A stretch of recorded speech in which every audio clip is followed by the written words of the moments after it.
Vamos ler a palavra do Senhor, irmãos? Abra sua Bíblia, sentado mesmo como você está, no Antigo Testamento. É o segundo livro dos Reis, que nos servirá de meditação, de lição, de admoestação à nossa vida hoje à noite. Segundo Reis, capítulo de número meia dúzia. Segundo Reis 6. Nós leremos a princípio os versículos 15, 16 e 17.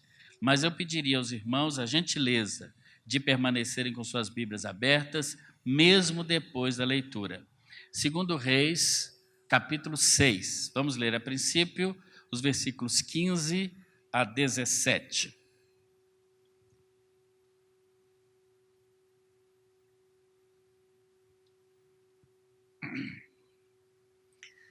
Quem encontrou, diga amém. Alguns irmãos ainda estão encontrando. Ok.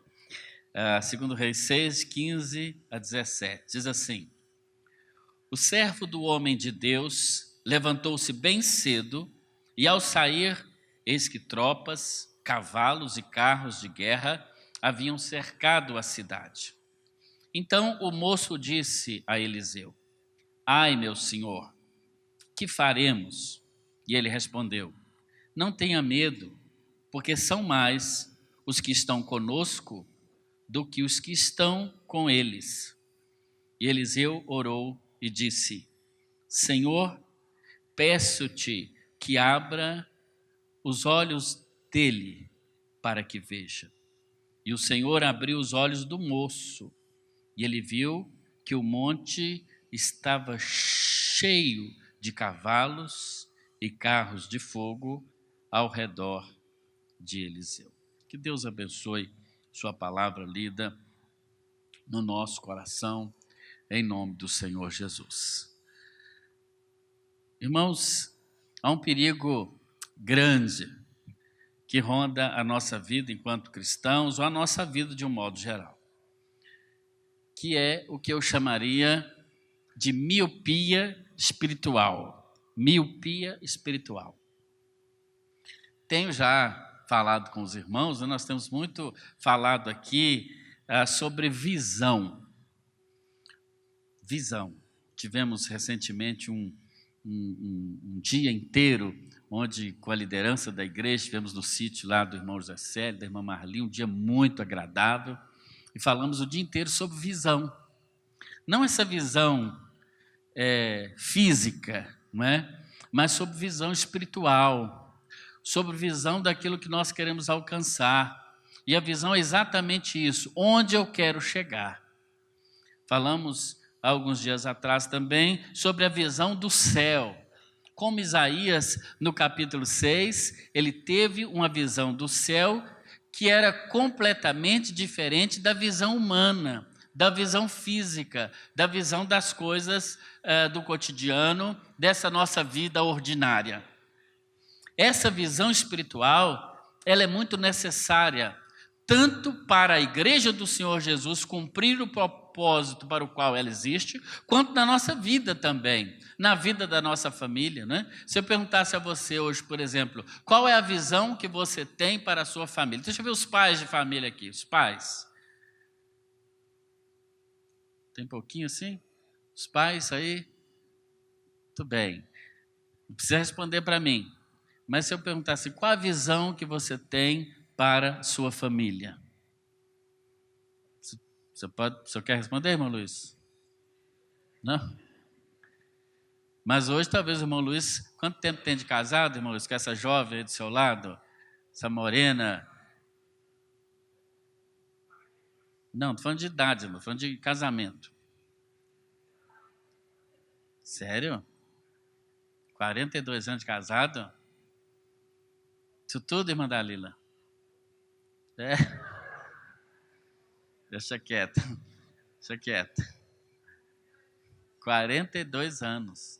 Mas talvez o irmão, lá no início, há 42 anos atrás, tinha uma visão para alcançar a sua família. E talvez vários desses objetivos já foram alcançados. Mas mesmo agora, o irmão pode olhar para adiante e ter ainda Visão, porque a vida é cíclica, né, irmãos? Ela é assim, né? Quando nós somos jovens, casamos, temos visões, e também quando os filhos já crescem, saem de casa, aquela época da vida chamada como o ninho vazio, né? Quando os filhos vão casar, e aí fica só os dois ali, aquele love story, não é assim?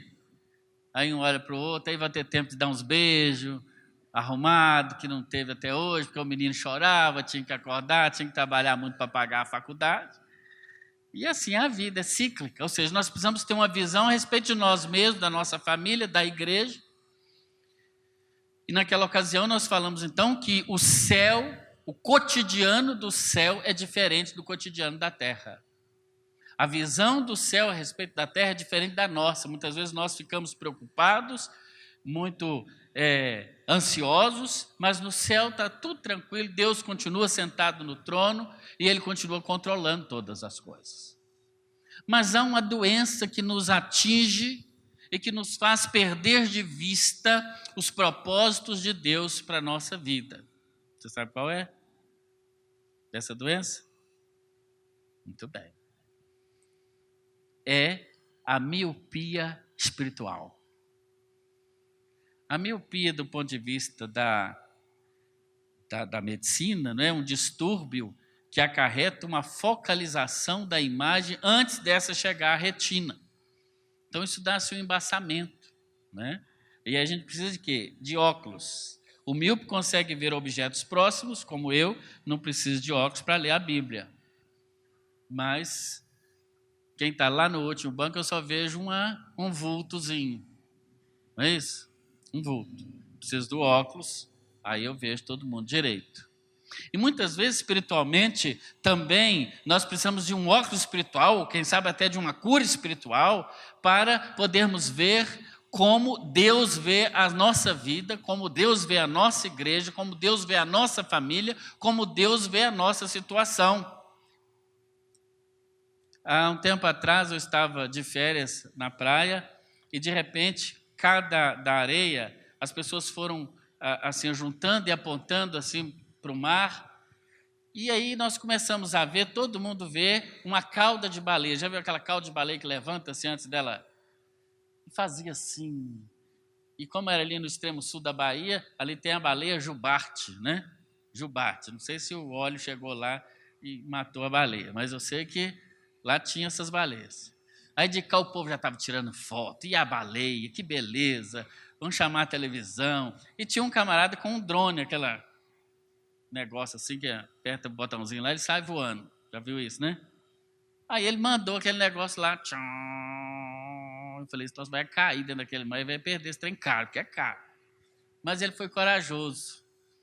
Aí ele está lá no alto do morro com aquele negócio, e eu estou vendo o negócio. Aí eu estou olhando o povo todo tirando foto da baleia, eu falei, eu vou lá perto daquele homem.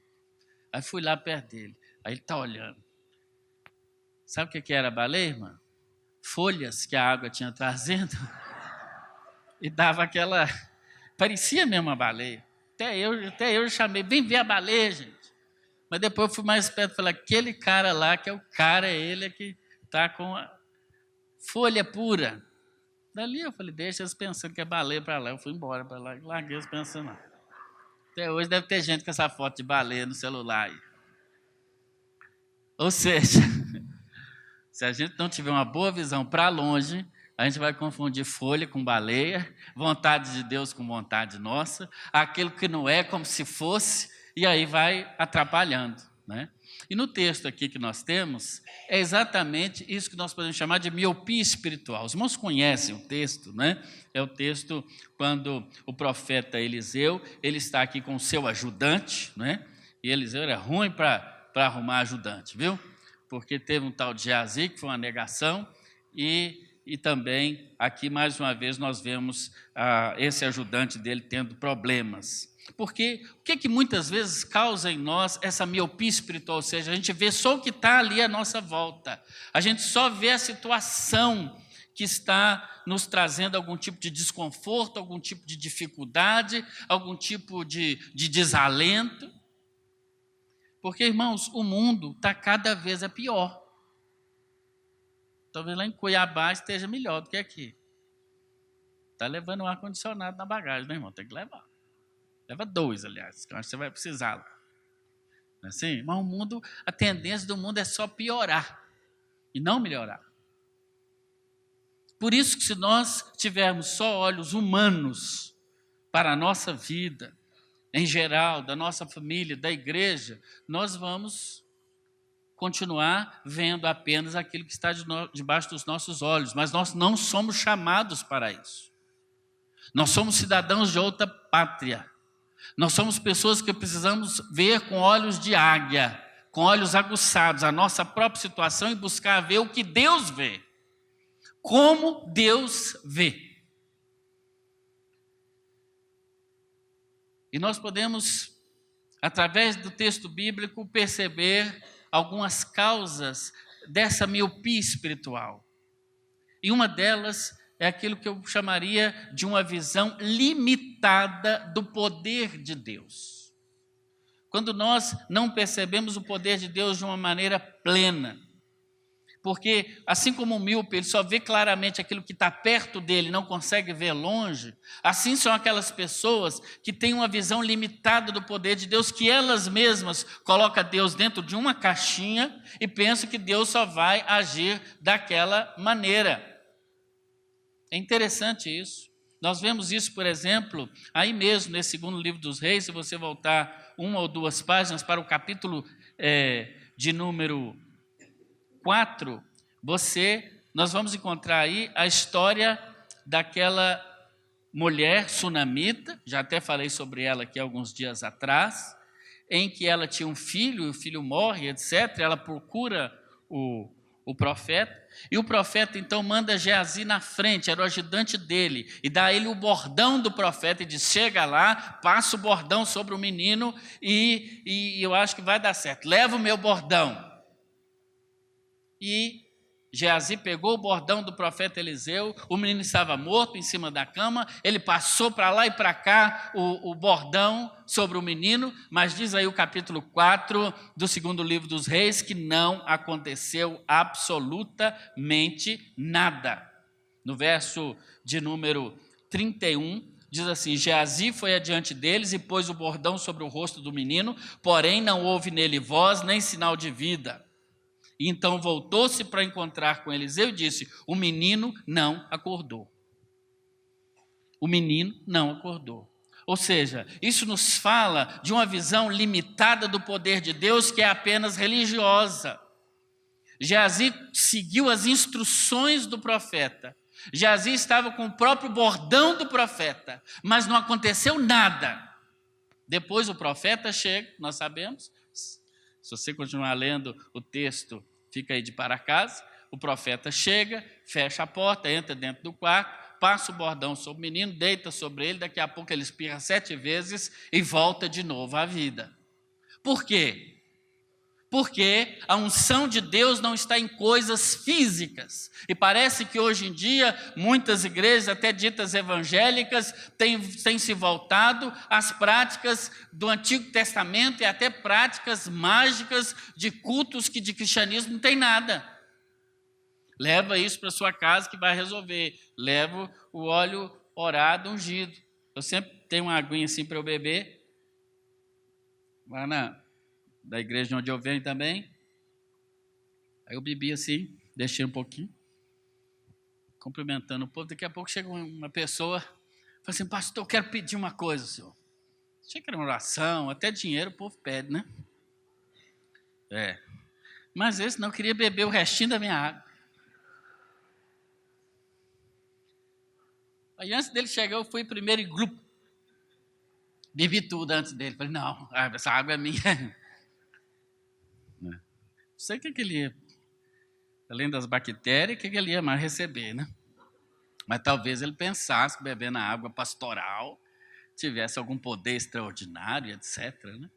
A religiosidade nos leva a isso, a transferir para coisas físicas um poder que não é físico, é extraordinário, que está no Senhor. A religiosidade nos leva a fazer simplesmente coisas repetidamente, sem saber por que estamos fazendo, mas a gente faz porque sempre fez assim, mesmo sem ter resultado nenhum daquilo que a gente faz para Deus.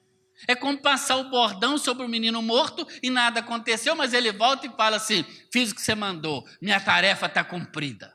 Ora, mas a nossa vida com Deus não é cumprimento de tarefas. A nossa vida com Deus é vida com Deus. É vida na vida de Deus e vida na vida uns dos outros. Não é mera religiosidade. O cristianismo é, muito pelo contrário, um tipo de vida. Não adianta seguir métodos, instruções, se não estamos com a nossa vida conectada com o Senhor. O profeta não, ele chega e ele usa o mesmo bordão, mas o resultado é outro, porque ele estava com o olhar na causa real. Ele tinha certeza do tamanho de Deus e do poder que Deus poderia operar. A miopia espiritual muitas vezes está na nossa casa. Muitas vezes na nossa própria casa nós tratamos as coisas do Senhor como um rito. Vamos orar para comer agora. Faça mal, faça bem, em nome de Jesus, amém. Pronto. Oração rápida e objetiva. Está mais na hora da comida, né? Não. Mesmo na família, a nossa vida espiritual, ela deve ser cultivada, não como um rito, mas como vida na vida. Pessoas que falam o que Deus fez na vida dela naquele dia, pessoas que compartilham no culto caseiro, no culto doméstico. A miopia está na igreja. Quantas vezes nós, como igreja, operamos no automático? Operar no automático é como quem dirige um carro, já percebeu? Percebeu que a gente vai trocando as marchas do carro sem... Se você estiver dirigindo, não é isso, Manuel? Você que dirige muito para ir afora, e tiver um carona do seu lado e dizer assim: qual marcha você está agora? A gente precisa conferir, não é? Você precisa pôr a mão para conferir, porque você não tem consciência, que você vai passando automático. E muitas vezes, como igreja do Senhor também, nós estamos no automático, fazendo coisas sem saber por que nós fazemos, sem uma visão clara do que Deus quer, mas como nós sempre fizemos assim, nós vamos continuar fazendo assim. Só que não tem resultado de Deus naquilo que não é de Deus. As igrejas podem também perder a visão do propósito de Deus, e o Senhor Jesus, a igreja de Laodiceia, Apocalipse 3,18, ele aconselha a que essa igreja ungisse os olhos com colírio para que veja. É o que diz o próprio Senhor Jesus. Nós não podemos, irmãos, ter uma visão limitada do poder de Deus sobre a nossa família. Você tem filhos, eu acabei de ler aqui, não é? O provérbio, ensina a criança no caminho que deve andar. Uma mãe certa vez me procurou, pastor, o senhor fala muito sobre ensina a criança no caminho que deve andar, e até quando for velho. Lá em casa não é assim. Eu falei, seus filhos já estão velhos? Não. Eu falei, então, espera. Lá fala que até quando for velho. Talvez você nem vai ver, porque você é mais velho do que eles ainda. Talvez você já vai para o céu antes. Mas é promessa de Deus, amém ou não? Talvez você criou seu filho no evangelho e hoje ele está por alguma maneira afastado. Coloca seu joelhão no chão cada dia e diz: Senhor, é promessa do Senhor, da palavra do Senhor, e eu não vou dar sossego ao Senhor. A tua palavra garante e eu creio nela. Isso é visão de Deus. Isso é visão de Deus. Isso é garantia de Deus. Nós precisamos aprender, irmãos, a olhar para a palavra do Senhor e tirar daqui lições para a nossa vida futura, e dizer também, saber orar a palavra de Deus, dizer: Senhor, é o Senhor que garante, por isso eu creio. Eu entrego meu filho que está assim, assim, assado, nas mãos do Senhor, não sei onde ele está agora, tenho alguma ideia talvez de onde ele está, mas o Senhor está lá e eu oro agora em nome de Jesus, porque eu sei que o Senhor vai cumprir na vida dele aquilo que o Senhor disse. Isso é visão espiritual. Mas o míope não, gente, pelo amor de Deus. Não. Aprenda a ver longe. Senão você vai ver baleia onde não tem. Uma visão limitada também da matemática de Deus impede que nós vejamos aquilo que Deus quer para nós. Porque a matemática de Deus é diferente. No capítulo 4 ainda, há uma outra situação aqui, não é? do versículo 42 até o 44, irmãos, a Bíblia é coisa maravilhosa, tá? Você precisa ler a Bíblia. Fica olhando zap o dia inteiro, não, meu irmão. Você lê a Bíblia, em nome de Jesus, viu, Israel? Você está lendo a Bíblia? Isso aí, lê a Bíblia. Bíblia. Cadê a Bíblia dos adolescentes de Jesus, mais bonito do mundo? Tá aí a Bíblia, celular, isso aí. Só que se alguém não tiver a Bíblia, eu vou mandar dar a Bíblia para o irmão. Se a Bíblia estiver no celular, vai ter que dar o celular. Então, nesse dia, você pega aquele velhinho que já está escondido lá, o iPhone. Em Belo Horizonte tem um lugar que chama Oi, lá que vende uns telefones bom e barato. O iPhone. R$100 cada um.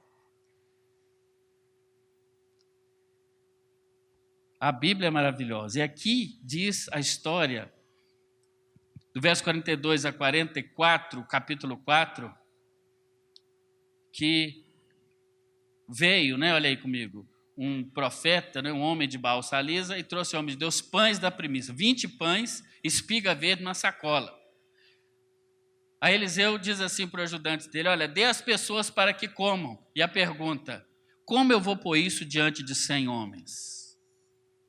E Eliseu diz, dê às pessoas para que comam, porque assim diz o Senhor, comerão e ainda vai sobrar. Então o servo pôs a comida diante deles, comeram e ainda sobrou, conforme a palavra do Senhor. Isso te lembra alguma história do Novo Testamento? Lembrou para alguém? A multiplicação dos pães. Chegou um sujeito lá com as espigas de milho, com os pães, e todo mundo estava com fome, e o profeta diz, dá essa comida para o pessoal. E ele faz a mesma palavra do discípulo lá do Novo Testamento. Como eu vou pôr isso diante das pessoas? Olha aqui para mim. Muitas vezes, irmãos, nós como igreja do Senhor Jesus, na nossa vida pessoal, na nossa vida como família, não experimentamos as bênçãos de Deus porque nós não entendemos que a matemática de Deus é diferente da nossa matemática. Na matemática de Deus, 20 pães e algumas espigas de milho alimentam 100 pessoas. Na matemática de Deus, 5 pães e 2 peixes alimentam 5.000 homens. Na matemática de Deus, aquilo que você não vê como possível, Deus pode fazer. Em Mateus 17, versículo 27, a interessante história que Pedro, alguém chega perto dele e diz assim, olha, o seu mestre não não paga o imposto. E Pedro chega em casa, não fala nada para Jesus, está lá em Mateus 17, mas Jesus, sabendo o que ele estava pensando, diz assim, você está preocupado em pagar o imposto, não é, Pedrão? O Pedrão falou, o povo está falando que o senhor não paga imposto, não. E o Pedro deve ter pensado, mas nós não temos dinheiro também. Que era um bando de lascada, aqueles discípulos lá, não tinha dinheiro, não. Aí Jesus fala o seguinte, você é pescador, Pedrão? A gente faz o possível, né? Então você faz o seguinte, você vai no mar, pesca um peixe, abre a boca dele, lá vai ter 2 dinheiros. Um para mim, um para você. Você paga o tal do imposto. Meu irmão, você iria? Israel, você iria? Pedro era pescador. Não sei se aqui tem pescador. Tem pescador aqui? Deixa eu ver. O Matos é pescador. Depois você vai contar umas histórias para mim, daquelas boas. Peixe 2 metros de altura. Menos, 1,99 m. E diz que os pescadores, claro que não é o caso do nosso querido irmão, mas eles têm umas histórias assim um pouco exageradas. Eu imagino que o Pedro, lá na aldeia de pescadores dele, também tinha. Mas talvez ele nunca tinha ouvido uma história tão exagerada quanto essa. De alguém que pescou um peixe e tinha dinheiro dentro da boca. Se souber que tem dinheiro na boca do peixe, nós vamos sair correndo agora para esse rio doce aí. Tem minério lá, que tomara que tenha pelo menos um dinheiro lá também, né? Nas bocas do peixe, diz que já tem os peixes lá. Ou não sei se são os peixes que comeu o minério e transformou em dinheiro. Alguma coisa, alguma mágica aconteceu. Irmãos, eu vou dizer sério para os irmãos, talvez eu não iria. Falar, Jesus, o senhor está zoando da minha cara, não é possível. Dinheiro na boca de peixe? Mas ele foi. Pedro foi. Aliás, para quem andou sobre a água e fez tanta coisa, Pedro foi. Pescou o tal peixinho. Abriu a boquinha dele. tinha 2 dinheirinhos lá dentro. E às vezes nós falamos assim, nós não temos recurso, precisamos fazer tanta coisa na nossa própria casa, não temos recurso. Na igreja, não é? Na igreja. Eu vim de uma igreja lá em Belo Horizonte, igreja boa. Eu não sei por que pobre tem que ser, que crente tem que ser tudo pobre, hein, Felipe? E lá a gente queria fazer tanta coisa, e eu sempre ouvi o povo dizer, pastor, não tem dinheiro, vai devagar, pastor. Porque eu vejo lá longe. Eu já quero chegar lá longe. Só que para chegar lá tem um caminho, né? E geralmente precisa de dinheiro para fazer as coisas, não precisa? Aí o povo me travava, pastor, vai devagar. Aí eu mudei de igreja, sabe, irmão? Falou, oh, beleza. Agora o pau vai quebrar. Vocês estão rindo agora, tinha que ter rido antes. Porque eu já estou aqui, não adianta rir mais não. Agora é nem chorar, é orar, né?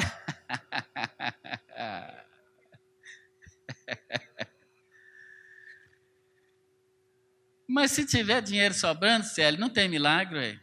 Igreja vive de milagre, meus irmãos? Não é para sobrar mesmo, não. E onde é que está o dinheiro? Na boca do peixe. Eita! É lá que está. É lá que está. Nós precisamos saber a matemática de Deus, porque quando nós entendemos a vontade de Deus, alinharmos a nossa vida, a vida de Deus, a nossa vontade, a vontade de Deus, não vai faltar dinheiro. Não vai faltar peixe. Amém ou não? Glória a Deus. Mas com a visão míope vai dizer o seguinte, não podemos fazer, porque não... Não, antes de fazer, eu consulto ao Senhor, porque na verdade, não somos nós que convidamos Deus para fazer parte das coisas da gente, não. Ô pastor, ora para o meu casamento, que eu estou namorando com uma moça aí, ora aí para dar certo. Não é nossa conversa que nós tivemos, não, é outra coisa, tá? Cadê? Conversou nada disso comigo, conversou outros assuntos, conversa é top, nível espiritual. Não vou orar para nada dar certo, não é essa. Não é eu que tenho que pedir para Deus abençoar o que eu decidi. Eu decidi assim, Senhor, agora o Senhor abençoa. Está errado, a ordem é o contrário. Senhor, quem quer aquela moça, Senhor? Aquela, Senhor, o Senhor tem certeza? Mas eu falei de olho azul, cabelo louro. Não está batendo. Mas vai, irmão, vai na fé, em nome de Jesus. Na fé. O Senhor olha para o coração. Claro que as irmãs podem ajudar também, né? Pode ajudar, dá uma ajuda boa. Tem uns produtos químicos aí no salão de beleza que faz milagre. Hoje em dia as moças são tudo bonitas, tudo bonita. Queria ver adolescente na minha época, lá naquela igreja, lá no periferia, lá. Espero que ninguém esteja me vendo aí pela televisão, não. Hoje todo mundo é bonito. Mas não somos nós que tomamos decisão e pedimos para Deus abençoar. É Deus que nos convida para participar do que Ele está fazendo. Amém, jovem? Essa moça que eu já estou abençoando a vida dela. Senhor, mas ela não... Estou abençoando a vida dela. Você dá licença? Abençoando. E eu vou te convidar para você vir fazer parte aqui. Oh, beleza. Pegou o irmão lá, ó. Namorou, casou. Não é isso? E o pau está quebrando. Não precisava ir embora. Também não, mas isso é outra história. Não é não? Por quê? Porque Deus faz um convite para a gente. Muitas vezes nós temos uma visão limitada dos recursos que Deus também está fazendo. Está sem dinheiro para o ministério para fazer alguma coisa? Das duas, uma. Ou Deus não está nesse negócio, e Ele não te chamou para fazer às vezes o que você está fazendo. Pergunta para Ele, Senhor, como é que é esse negócio? E o dinheiro está na boca do peixe. Joga o anzol, que o recurso vem. Mas por último, nós precisamos entender também o que a visão correta nos faz ver. O que a visão correta nos faz ver? E ela nos faz ver primeiro, nos faz reconhecer o plano do inimigo. Olha aí comigo agora, já estou caminhando para o final, no capítulo que lemos, que é o capítulo 6, os versículos 9 a 12. Eliseu agora, ele está dormindo na casa dele, bem tranquilo, em Samaria. No verso 15, a Bíblia diz que o ajudante dele levantou de manhã, quando ele foi escovar o dente, lavar o rosto lá fora, ele vê um exército rodeando a cidade, o exército sírio rodeando a cidade, para pegar Eliseu. Já ouviu falar isso? Um exército mobilizado para prender um homem. Eu já vi. Do Bin Laden, lembra o Bin Laden? Uma nação inteira para prender um sujeito. Eles prenderam ele, jogaram no mar, não sei aonde.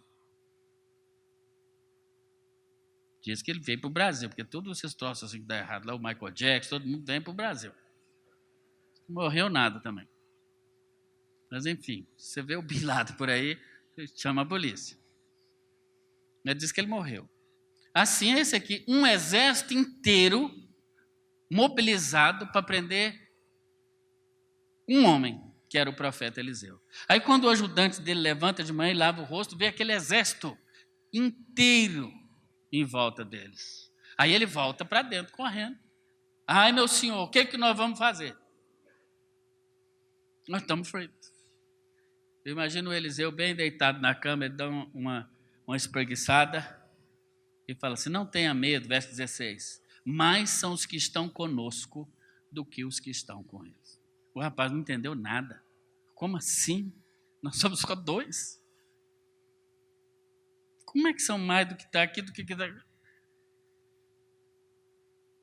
A visão correta nos faz ver e conhecer o plano do inimigo. E sabe por que aquele exército estava ali? Se você ler do versículo 9 até o versículo 12, você vai ver que até o que o rei falava na cama dele com a esposa, Deus revelava ao profeta Eliseu. Porque tudo que o rei ia fazer contra Israel, Eliseu sabia e contava para o exército de Israel. O rei vai estar em tal lugar, o rei sírio vai estar em tal lugar. Israel chegava lá e derrotava.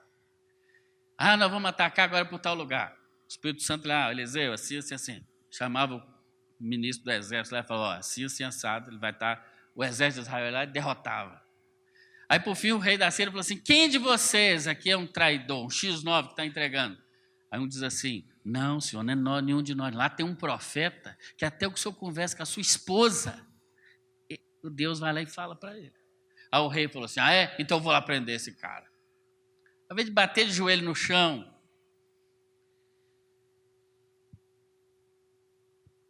uma visão correta de Deus nos faz ver e nos revela o plano do inimigo. Eu quero dar uma notícia para você. Aliás, duas. Uma boa, outra ruim. Qual que você quer primeiro? A boa. A boa. A boa há um plano, um propósito de Deus para a sua vida, um propósito de bênção, um propósito de prosperidade, um propósito de alegria e um propósito de realização. Agora ruim. O Satanás, aquele bicho endiabrado, ele tem um propósito sobre a sua vida também. Matar, roubar e destruir. Ele tem. Essa é a notícia ruim, mas é. Mas quando você tem uma visão de Deus, o Senhor te mostra até o plano do inimigo contra a sua vida. Quando nós estamos buscando ao Senhor mesmo, como igreja em conjunto, na nossa própria vida, na nossa família, nós vamos perceber. O Espírito Santo vai nos dar o discernimento necessário para sairmos fora desse plano demoníaco que há sobre a nossa vida, de nos matar, de nos destruir e de roubar a alegria que há em nós. Aquele casamento que tinha tudo para ser bênção, que foi dentro do plano de Deus, mas por que vai? Porque você, em alguma medida, em algum momento, começou a crer no plano de Satanás. Para conhecer o plano do inimigo, irmãos, não é necessário conhecer o inimigo. A gente é que dá curso sobre demônio, o Satanás, o cheiro, diz que o demônio tem até cheiro. Eu quero saber de cheiro de capeta, gente? Pelo amor de Deus. Mas tem gente dando curso aí para você conhecer. Você tem que conhecer o diabo. Ele age assim, tem um chip, o nome dele é esse. Que eu quero saber de nome de Satanás? Você está querendo saber, irmão? Eu não estou querendo saber. Eu quero saber dos nomes do Senhor. El Shaddai, Jeová Rafá, Jeová Jiré, esses nomes, tudo, glória a Deus. Conheça o verdadeiro. Um amigo meu trabalhava no banco e ele me disse certa vez, eu perguntei para ele uma vez, vocês não recebem muita nota falsa de dinheiro? Ele diz, muita. Eu falei, como é que você conhece? Tem lá uma máquina que você passa? Isso já tem muito tempo, talvez hoje até tenha máquina. Ele diz assim, não, a gente conhece pela textura da nota. Às vezes, quando passa na mão da gente, já está tão habituado com o dinheiro, que tem uma textura diferente, a gente já falou, opa, tem algum problema. Aí eu falei assim, mas vocês não precisam fazer um curso com a nota falsa? Ele disse, tem até realmente alguns cursos, mas ele falou uma coisa interessante, ele falou assim, quando a gente conhece a nota verdadeira, quando a falsa cai na mão da gente, a gente reconhece. Olha aqui para mim, conheça o verdadeiro. O verdadeiro é o Senhor. Porque quando você conhecer o verdadeiro e a verdade, você vai, o falso, é como um diapasão para o músico, né? Quando uma nota sai fora, opa, o músico deu ouvido, saiu fora. Conheça o Senhor, que você vai conhecer o plano do inimigo. Está aqui na palavra de Deus. Conheça a palavra de Deus que você vai saber quando Satanás está realmente dizendo para você, siga por aqui, vá por ali. E se você tiver uma visão míope, você vai achar que a visão de Deus vai confundir tudo. Falou, o Senhor está falando. E não é o Senhor coisa nenhuma. Como diz Paulo aos Coríntios, capítulo 2, 10 e 11, diz, para que não sejamos vencidos por Satanás. E Paulo diz, porque nós não ignoramos os seus ardis. Irmãos, o diabo é diabo há milhões de anos. Você só tem 30, 40, 50, 100. No máximo que você tem é 100. Isso é pouquinho diante da idade do Satanás. Ele sabe direitinho seus pontos fracos, ele sabe ser diabo numa competência que você não tem ideia. Então não brinque com ele, mas conheça a verdade do Senhor. Conheça a verdade. A visão correta nos faz ver a realidade espiritual à nossa volta, porque é um cenário espiritual. Aquele menino, ele não consegue ver o cenário espiritual, porque ele via apenas aquele que estava diante dele. Ele não via a realidade espiritual à sua volta. Havia uma realidade espiritual. Existia uma realidade humana, que era o exército, mas o profeta diz assim, Senhor, abre os olhos dele, para que veja. E diz o verso 17 que o Senhor abriu os olhos e ele viu que o monte estava cheio de cavalos e carros de fogo ao redor de Eliseu. Deus abriu os olhos espirituais dele de modo que ele viu uma outra realidade que com olhos humanos não se vê, mas uma realidade espiritual de anjos e carros de fogo em volta de Eliseu. Eu não estou me referindo a quem vê demônio em tudo. Conheci um pastor querido, que ele saía de casa e dizia que viu o demônio no alto da igreja que ele pastoreava, lá assim. Eu falei, ele está lá doido para querer entrar na igreja. Não. Tem gente que vê demônio até no pote de maionese. É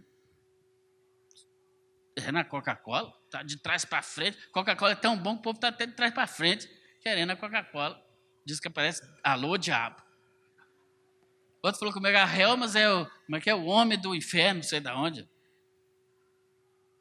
Se o capeta está fazendo um negócio tão bom quanto maionese Helmas, ele deve ter convertido, não é possível? Porque a maionese é boa demais. O negócio é alemão, não tem nada a ver com Helmas. É o nome do cara lá, diz que o cara é até crente. Ué, não tem gente que chama Maria das Dores? Ué? Não tem problema. Não é isso que eu estou dizendo, ficar procurando demônios. Quem procura acha, não perde tempo. Já dizia minha mãe. Os discos da Xuxa, lembra?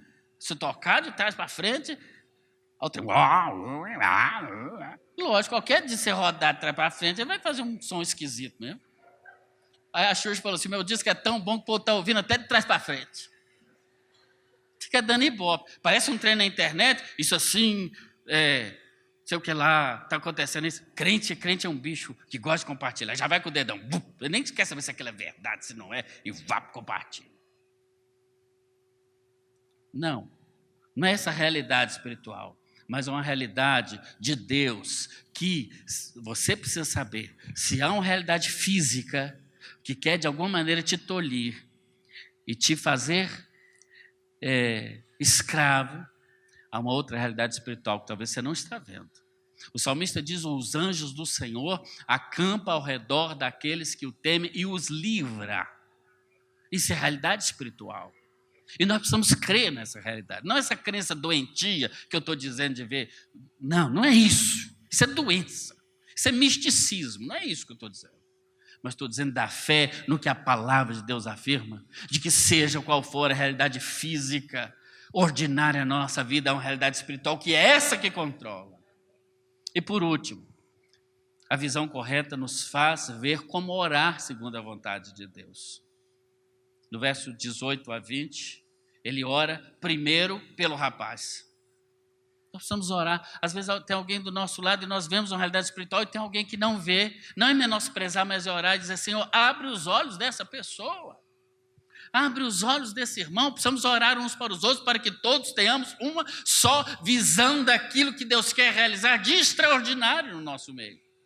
Orar uns pelos outros para que Deus abra a nossa visão. Orar também pelos inimigos.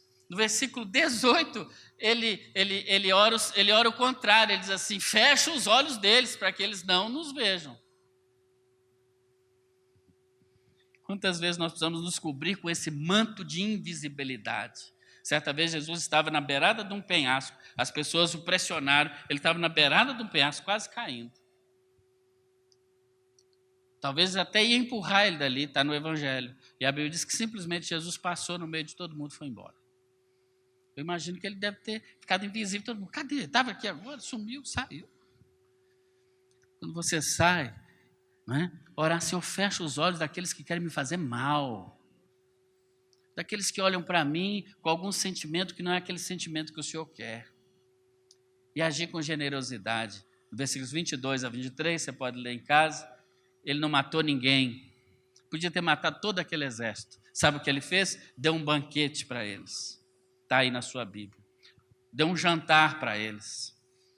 Verso 23. E eles voltaram para a sua terra e o rei da Síria não mais quis guerrear contra Israel. Precisamos, irmãos, realmente de uma intervenção divina para que os nossos olhos sejam abertos. A visão míope daquele ajudante de Eliseu, em todos esses casos, mostrou um pouco do caráter dele também. Mas a visão do profeta é a visão da fé em Deus, na sua provisão, daquilo que Ele quer para a nossa vida. Nós não precisamos ter medo. As meninas aí bonitinhas, os rapazes simpáticos. As meninas são bonitas, os rapazes são simpáticos. Tudo querendo casar, essa jovaiada. Tudo doido querendo casar. Porque jovem crente está querendo casar.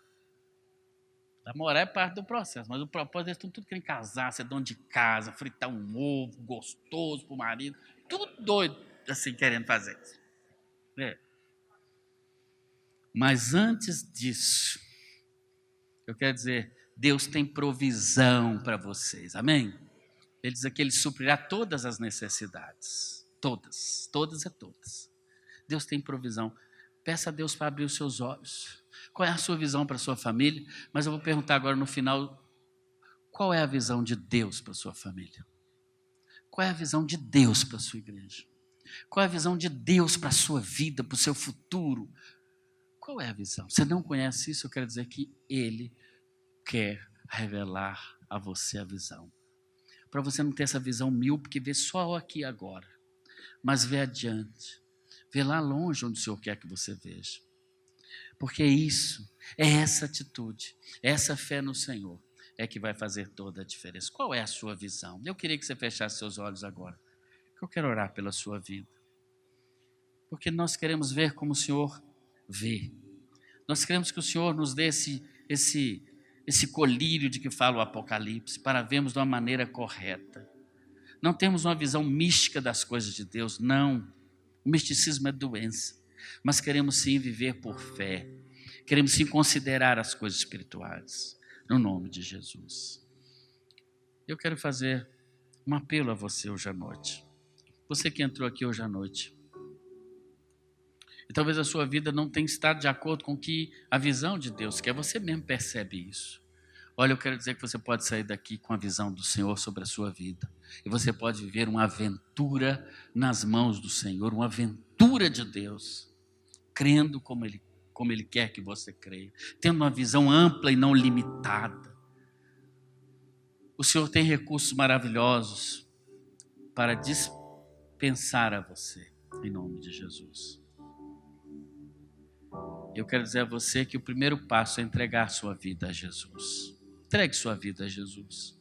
Ele vai abrir sua visão e o Senhor vai mostrar a você coisas, como diz o profeta Jeremias 33:3, grandes e firmes que ainda não sabes. O Senhor quer te mostrar, revelar coisas incríveis a seu respeito, a respeito do futuro, do propósito dele para a sua vida como um todo. Esse é o primeiro convite que eu quero fazer hoje à noite aqui. Você que entrou aqui hoje à noite e ainda não fez uma decisão ao lado do Senhor Jesus, eu quero dizer que esse é o primeiro passo para ter uma visão de Deus. Entregue sua vida a Jesus, Ele te ama tanto. Ele morreu por você numa cruz. E Ele quer que você se entregue a Ele, para Ele guiar os seus passos, o seu caminho, o seu futuro. Jesus dizia àqueles que Ele encontrava pela rua, à praia, Ele dizia, segue-me. E a Bíblia diz, eles deixavam tudo e o seguiam. Você quer ter uma visão correta do seu futuro daqui para frente? Entregue sua vida a Jesus. Alguém hoje à noite aqui nesse auditório que quer entregar sua vida a Jesus para ter uma visão de acordo com a visão de Deus? Eu quero orar pela sua vida. Se tiver alguém, basta levantar a sua mão rapidamente, que eu quero orar por você. Você quer entregar a sua vida a Jesus e com este gesto você está dizendo assim, eu entrego minha vida a Jesus, eu me rendo e eu quero ter uma visão correta do meu futuro, uma visão correta da minha vida. Levante a sua mão onde quer que você esteja, qualquer pessoa nesse auditório. Eu quero orar por você.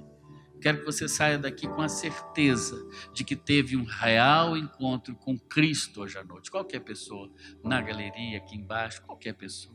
Um jovem, uma jovem, um senhor, uma senhora, qualquer pessoa. Alguém? Levante bem alto a sua mão. Eu quero orar pela sua vida. Eu quero entregar a sua vida ao Senhor, assim como a maioria dos que estamos aqui fizemos um dia. E por isso, cremos que o Senhor tem nos guiado. Alguém, qualquer pessoa nesse auditório. Alguém quer entregar a sua vida a Jesus? Quer dizer, Senhor, eu entendi essa palavra.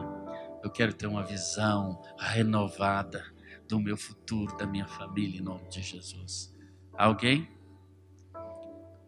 Vou fazer um outro apelo, então.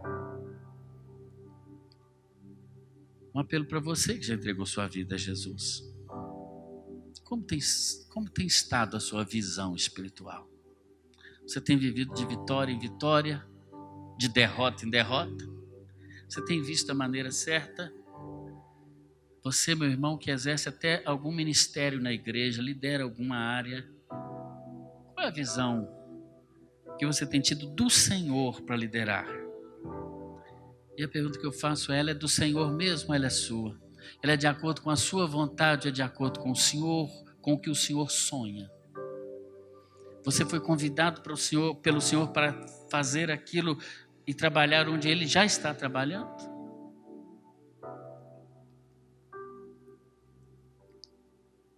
Pois é o momento de você entregar também a sua vida, o seu ministério a Jesus. Senhor, eu quero ter a visão que o Senhor tem, porque eu quero ter os resultados do Senhor para a minha vida. Algum líder que quer fazer essa decisão, quer tomar essa decisão, dizer, Senhor, eu quero ter. Eu já estou aqui na frente em pé, porque eu quero ter. A única visão que eu quero ter de ministério é a visão do Senhor. Nenhuma outra, nenhuma, absolutamente nenhuma. Embora eu tenha muita ideia, muita coisa, mas muita coisa é do meu coração. Se for o caso, você pode se colocar de pé. Quero orar pela sua vida. Também, irmãos, irmãs, pais de família, mães de família, a sua família tem caminhado de acordo com a visão do Senhor? Você tem certeza que você está liderando a sua família dentro dos princípios do que Deus quer? Há uma visão espiritual, uma provisão espiritual para a sua família, você tem certeza disso? Mas que também há uma oposição contra a sua família, um plano diabólico contra ela. O que você tem feito contra isso? Você quer que Deus abra mais ainda os seus olhos espirituais? Diga: Senhor, eu quero ser um pai, um marido, uma esposa, um filho, de acordo com a tua boa, agradável, perfeita vontade. Me dá a sua visão, Senhor. Eu quero ser um líder na minha casa. Você quer isso também? Pode ficar em pé. Eu quero orar pela sua vida. Qualquer outra pessoa que entende que precisa dar uma resposta ao Senhor nesta noite, por tudo que ouviu. A abertura da visão começa em nós entendermos que talvez nós não temos a visão necessária como nós precisamos. Começa por aí. Se você, ao ouvir essa palavra, acha que tem que dar uma resposta ao Senhor, qualquer que seja ela, eu não preciso saber, nem vou te perguntar. Você pode se colocar em pé também. Deus querido, muito obrigado pela tua palavra. Oh Deus, nós cremos que ela é eficaz. Ela penetra no nosso coração. O Espírito Santo de Deus continua trabalhando em nossas mentes, em nossos corações. O Espírito Santo de Deus continua, Senhor, fazendo aquela obra que só o Senhor pode fazer, que não é obra humana, mas é obra do Senhor em nossas vidas. Deus, abre a nossa visão espiritual. Senhor, nós queremos trabalhar onde o Senhor já está trabalhando, fazer aquilo que o Senhor já está fazendo. Não nos deixe, ó Deus, caminhar de acordo com o nosso próprio entendimento, com a nossa própria vontade, com os nossos próprios recursos, ó Deus, mas nos faz entender a tua boa, agradável e perfeita vontade. Nos guia em toda ela. Abre os nossos olhos, Senhor, para vermos a realidade espiritual, para vermos, ó Deus, que maior, mas muito maior é aquele que está conosco do que aqueles que estão com os adversários. Ó Deus, que tenhamos essa certeza em tudo na nossa vida, e que o amor de Deus, o nosso Pai, que a graça salvadora do Senhor Jesus Cristo, que a comunhão e as consolações do Espírito Santo de Deus seja com esta igreja, bem como com todo o povo do Senhor, reunido e espalhado em toda a superfície da terra, no nome de Jesus.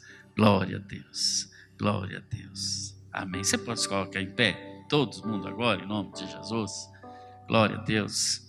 Você pode cumprimentar esse irmão seu, dizer para ele uma boa noite, dizer: Deus te abençoe, dizer: nós nos vemos aqui em nome de Jesus.